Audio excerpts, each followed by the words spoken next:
DJ દારૂ બધું બંધ થાય, આ ડીજે પણ બંધ કરો.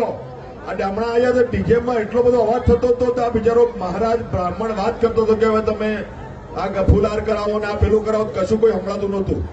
એટલે આ ડીજે તમારે મિત્રો બંધ કરવાનું છે આવતી સાલ માટે. આપણા દેશી બાજુ લઈને આવો, દેશી બાજુ આપણું રાખો.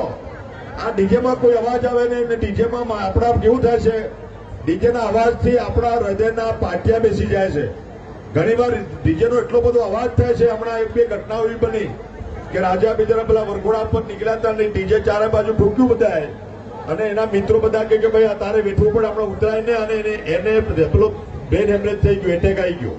એટલે એનો જે તરંગો છે અવાજના, એનો અવાજના તરંગો આપણા હૃદય સુધી પહોંચે છે. એટલે ડીજે નુકસાનકારક છે. એટલે મારી તમને નમ્ર વિનંતી છે, બંધ કરો ને બંધ કરો તમારી મરજી બધાની, પણ મારી વિનંતી એટલી છે કે આ ડીજે બંધ કરી દેશી બાજુ લાવીને આપણે આવનારા સમયમાં કાર્યક્રમ કરીએ.